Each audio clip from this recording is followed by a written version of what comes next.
Hello, আসসালামু আলাইকুম। আমি আসছি আমার বাগানে কিছু বেগুন হারভেস্ট করার জন্য। অলরেডি 2টা বেগুন ফেরে নিয়ে হারভেস্ট করেছি। এখন কিছু কচুর শাক তুলব। কচুর শাকগুলি অনেক হয়ে গেছে, গাছের সাথে দিচ্ছি তো অনেক ইয়ে হয়ে গেছে। এই গাছ অন্য অন্য ফল গাছ আমার দুর্বল হয়ে যেতেছে, এই জন্য আমি কচুর শাকগুলি উঠিয়ে নিতেছি।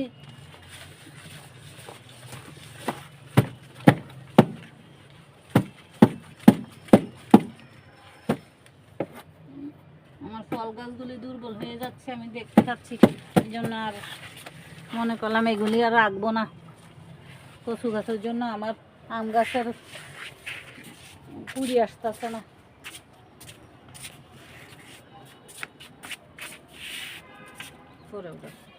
উপরে ওটা এই জন্য আমি অনেকগুলি কচু গাছ নিয়ে নিতেছি। একবার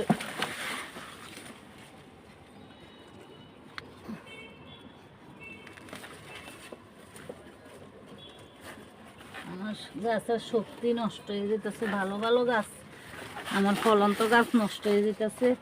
এই জন্য আমি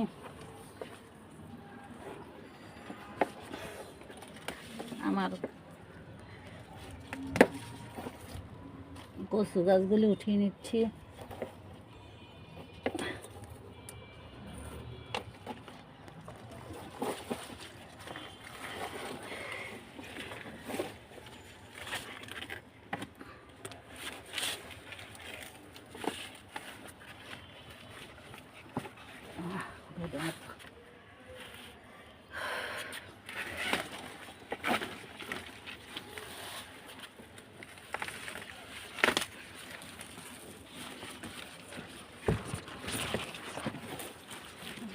গাছগুলি অনেক নিচের দিকে চলে গেছে, এই জন্য উঠাইতে পারতাছি না। তবে এগুলি রাখবো না, আমার আতা ফল গাছটা বাড়তেছে না, এই জন্য এটা আমি কিছু গাছ উঠিয়ে নিচ্ছি। আমি গাছগুলি, আমার ফলন্ত গাছগুলি বাড়তেছে না।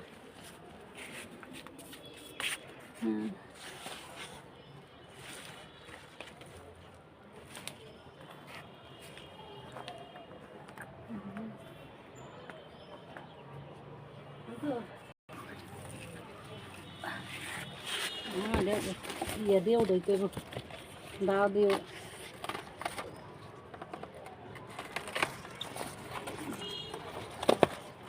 আমার আমরা গাছটা বাড়তেছে না, এই জন্য আমি এগুলি উঠেই লইতেছি। আমরা গাছটা নির্জুরি হয়ে যাচ্ছে, কিন্তু লতি হইতেছে অনেক সুন্দর।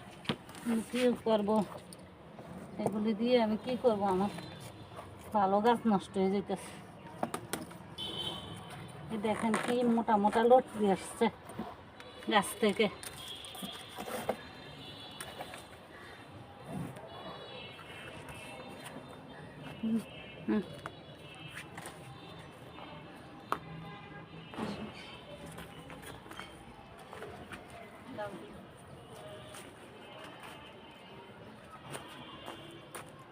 আজকে লাউ হারভেস্ট করবো না, আরো 2 দিন পরে করবো লাউ হারভেস্ট।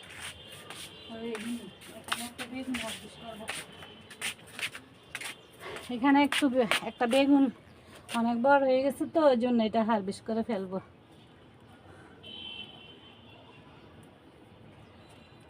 বিসমিল্লাহির। আচ্ছা, এদিকে আরেকটা আমার আনার হারভেস্ট করবো। আনার ফেটে গেছে গাছে, এটাও হারভেস্ট করে ফেলবো।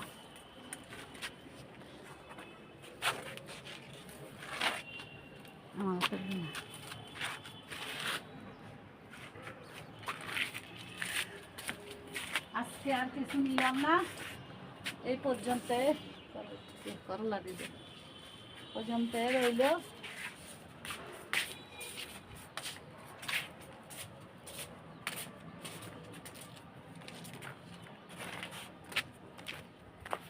দেখেন 3টা বেগুন কচুরি